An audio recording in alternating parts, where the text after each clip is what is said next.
മുണ്ട് മടക്ക് കുത്തിയാൽ സഖാവ് ശിവൻകുട്ടിയുടെ കാണുന്ന വസ്ത്രം നല്ല വസ്ത്രമാണ്. പക്ഷേ പ്രതിപക്ഷ നേതാവിന്റെ മുണ്ടഴിഞ്ഞു പോയാൽ കാണുന്ന വസ്ത്രം RSSന്റെ കളസമായിരിക്കുമെന്ന കാര്യം നിങ്ങൾ മറന്നുപോകരുത്. അതല്ലേ ഈ നാടിന്റെ യാഥാർത്ഥ്യം. ഞാൻ ദീർഘമായിട്ടൊന്നും ഞാൻ പറയുന്നില്ല സാർ. അദ്ദേഹത്തെ കുറിച്ച് ആ മണ്ഡലത്തിലെ ഒരു സ്ത്രീ നടത്തിയൊരു വീഡിയോ ഉണ്ട്. അതല്ല ഇന്നലെ ഇന്നുമായിട്ട് നാട്ടിൽ മൊത്തം സോഷ്യൽ മീഡിയയിൽ ഇറങ്ങാണ്. എന്റെ ആ സ്ത്രീ അധിക്ഷേപകരമായി ശ്രീ VD സതീശനെ പറഞ്ഞപ്പോ എന്നാൽ ഒന്ന് കേസ് കൊടുക്കാം എന്ന് നീ തീരുമാനിച്ചോ?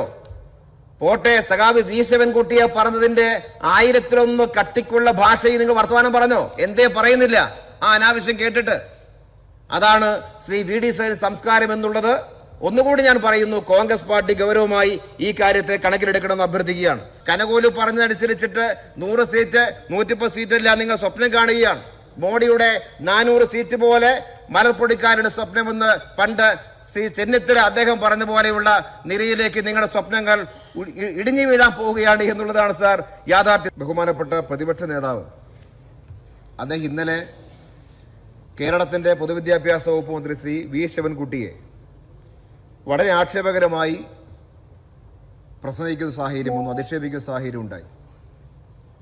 എന്ത് തെറ്റാണ് ബഹുമാനപ്പെട്ട വിദ്യാഭ്യാസ മന്ത്രി ചെയ്തതെന്ന് നമുക്കാർക്കും ബോധ്യമാകുന്ന കാര്യമല്ല.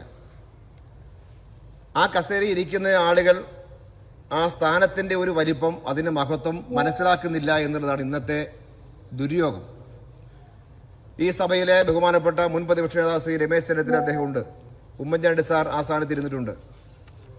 അവരാരെങ്കിലും ഈ കേരളത്തിലെ മന്ത്രിമാരെ ഇതുപോലെ പരാമർശിച്ചിട്ടുണ്ടോ? ഇവനെയൊക്കെ മന്ത്രിമാരാക്കി എന്നെല്ലാം പറയുക എന്നൊക്കെ പറയുന്നത് അദ്ദേഹത്തെ സംസ്കാരം പഠിപ്പിക്കുകയാണെന്ന് ഞാനാണല്ല, ആര് വിചാരിച്ചാലും കഴിയുന്ന കാര്യമല്ല. സംസ്കാരം എന്ന് പറയുന്നത് പണം കൊടുത്ത് മേടിക്കാൻ കിട്ടുന്ന കാര്യമല്ല. പക്ഷേ അദ്ദേഹം ഇരിക്കുന്ന കസേര ഈ സഭയുടെ പ്രതിപക്ഷ നേതൃസ്ഥാനത്താണ്, പ്രതിപക്ഷ നേതാവിൻ്റെ സ്ഥാനത്താണ് എന്നുള്ളത് ഗൗരവമായി അദ്ദേഹം മനസ്സിലാക്കുന്നില്ലെങ്കിലും കോൺഗ്രസ് പാർട്ടിയെങ്കിലും ഗൗരവമായി കണക്കിലെടുക്കണം എന്നുള്ളതാണ് സൂചിപ്പിക്കാനുള്ള കാര്യം. ശ്രീ V ശിവൻകുട്ടി ഇന്നലെ ഇവിടേക്ക് ഓട് പൊളിച്ച് ഇറങ്ങി വന്ന് മന്ത്രിയായ ഒരാളാണോ?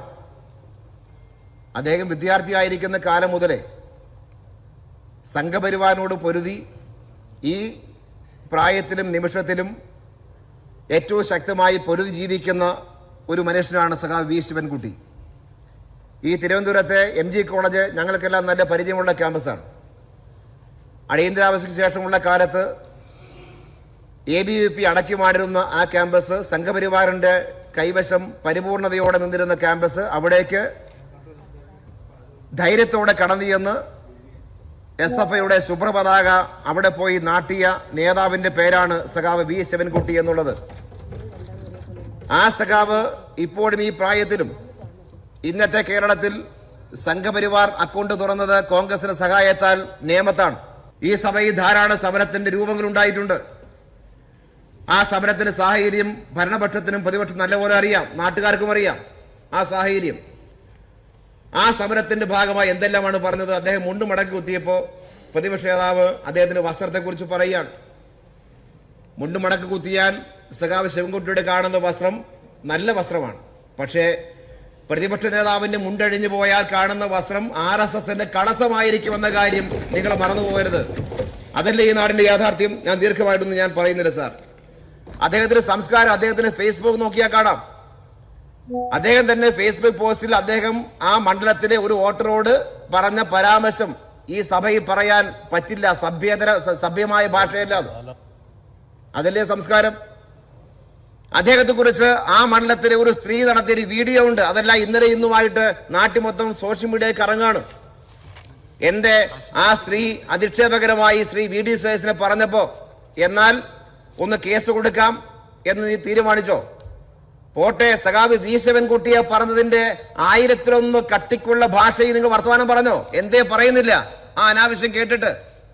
അതാണ് ശ്രീ VD സതീശൻ സംസ്കാരം എന്നുള്ളത്. ഒന്നുകൂടി ഞാൻ പറയുന്നു, കോൺഗ്രസ് പാർട്ടി ഗൗരവമായി ഈ കാര്യത്തെ കണക്കിലെടുക്കണമെന്ന് അഭ്യർത്ഥിക്കുകയാണ്. സാർ, കഴിഞ്ഞ 10 വർഷക്കാലം കേരളം ആർജിച്ച നേട്ടങ്ങൾ മറ്റൊരു കാലത്തോട് സാമ്യപ്പെടുത്തപ്പെടുന്നതാണോ? 2016 വരെയുള്ള കേരളം, 16 മുതൽ 21 വരെയുള്ള കേരളം, ഈ 2 കാലത്തെ കൃത്യമായി നമുക്ക് രേഖപ്പെടുത്താൻ പറ്റില്ലേ? ഞാൻ എല്ലാ വിശദാംശങ്ങളും ദീർഘമായി ഓരോ പോയിന്റും പറഞ്ഞു പോകുന്നില്ല. സാർ, കഴിഞ്ഞ 10 വർഷക്കാലം പവക്കെട്ടില്ലാത്ത 10 വർഷമാണ്. ലോഡ് ഷെഡിംഗ് ഇല്ലാത്ത 10 വർഷമാണ്. നിയമന നിരോധനമില്ലാത്ത 10 വർഷമാണ്. 33,33,671 പേർക്ക് നിയമനം കൊടുത്ത 10 വർഷമാണ്.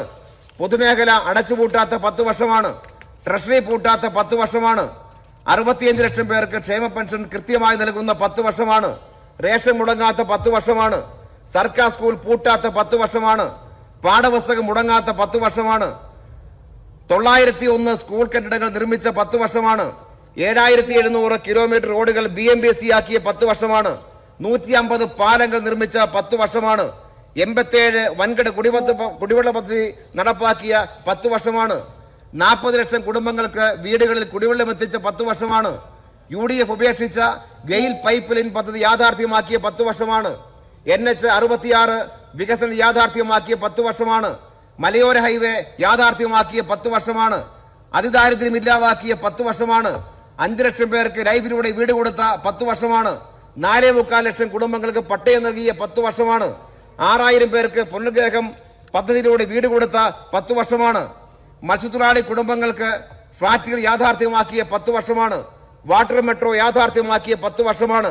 നിക്ഷേപ സൗഹൃദമായി കേരളം വളർന്ന 10 വർഷമാണ്.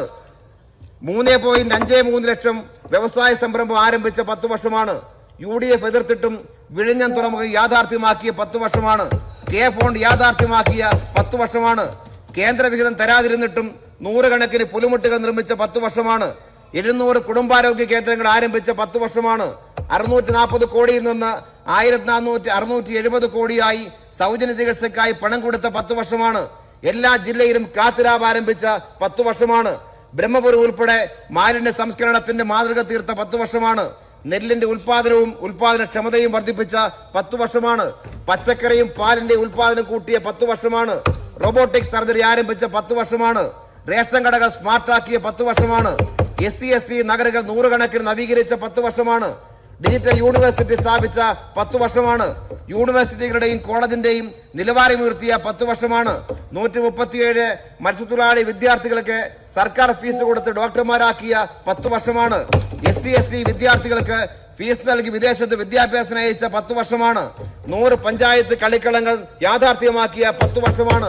എല്ലാ ജില്ലകളിലും സ്റ്റേഡിയം നിർമ്മിച്ച 10 വർഷമാണ്. ഇങ്ങനെ സാർ നേട്ടങ്ങൾ പറഞ്ഞാൽ രാത്രി വരെ ഇങ്ങനെ പറഞ്ഞുകൊണ്ടേയിരിക്കാം.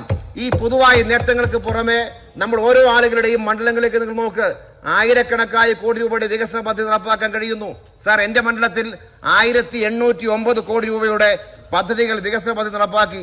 ഈ 5 വർഷക്കാലം നോക്കിയാൽ, കണക്ക് നോക്കിയാൽ 263 കോടി റോഡ് നിർമ്മാണം, 270 കോടിയുടെ പാലങ്ങളുടെ നിർമ്മാണം, 5 പുതിയ കുടിവെള്ള ടാങ്കുകൾ, 360 കോടി ആരോഗ്യ മേഖലാ പദ്ധതികൾ, 49 പുലിമുട്ടുകൾ. ഇങ്ങനെ അമ്പലപ്പുഴ മണ്ഡലത്തിൽ തന്നെ നോക്കിയാൽ ഈ പറഞ്ഞ പോലെ ആയിരക്കണക്കായ കോടി രൂപയുടെ വികസന പദ്ധതി നടപ്പാക്കാൻ കഴിയുന്നു എന്നുള്ളത് ഈ നാടിന്റെ യാഥാർത്ഥ്യമാണ്. സാർ, പ്രതിപക്ഷമെന്നോ ഭരണപക്ഷമെന്നോ വ്യത്യാസമില്ലാതെ എല്ലാ മണ്ഡലങ്ങളിലേക്കും ഈ നേട്ടങ്ങൾ എത്തിച്ച ഗവൺമെന്റാണ് 10 വർഷക്കാലം ഭരിച്ച ഈ ഗവൺമെന്റ് എന്ന് കാണാൻ കഴിയും. സാർ, നിങ്ങൾ സ്വപ്നലോകത്ത് ജീവിക്കുകയാണ്. കനകോലു പറഞ്ഞതനുസരിച്ചിട്ട് 100 സീറ്റ് 110 സീറ്റെല്ലാം നിങ്ങൾ സ്വപ്നം കാണുകയാണ്. മോഡിയുടെ 400 സീറ്റ് പോലെ മലർപ്പൊടിക്കാരുടെ സ്വപ്നമെന്ന് പണ്ട് ചെന്നിത്തല അദ്ദേഹം പറഞ്ഞ പോലെയുള്ള നിരയിലേക്ക് നിങ്ങളുടെ സ്വപ്നങ്ങൾ ഇടിഞ്ഞു വീഴാൻ പോവുകയാണ് എന്നുള്ളതാണ് സാർ യാഥാർത്ഥ്യം. സാർ, ഞങ്ങളുടെ കനകോലു ഈ നാട്ടിലെ പാവങ്ങളായ മനുഷ്യരാണ്. അതിദാരിദ്ര്യം മുക്തമാക്കപ്പെട്ട പാവങ്ങളാണ് ഞങ്ങളുടെ കനകോലുമാർ. 5 ലക്ഷം കുടുംബത്തിൽ താമസിക്കുന്ന പാവങ്ങളാണ് ഞങ്ങളുടെ കനകോലുമാർ. 65 ലക്ഷം പെൻഷൻ വാങ്ങുന്ന കുടുംബങ്ങളാണ് ഞങ്ങളുടെ കനകോലുമാർ. അങ്ങനെ ഈ നാട്ടിലെ പാവങ്ങളെ കരുത്താക്കി മാറ്റിയാണ് സാർ ഈ ഗവൺമെന്റ് മുന്നോട്ട് പോയിക്കൊണ്ടേയിരിക്കുന്നത്.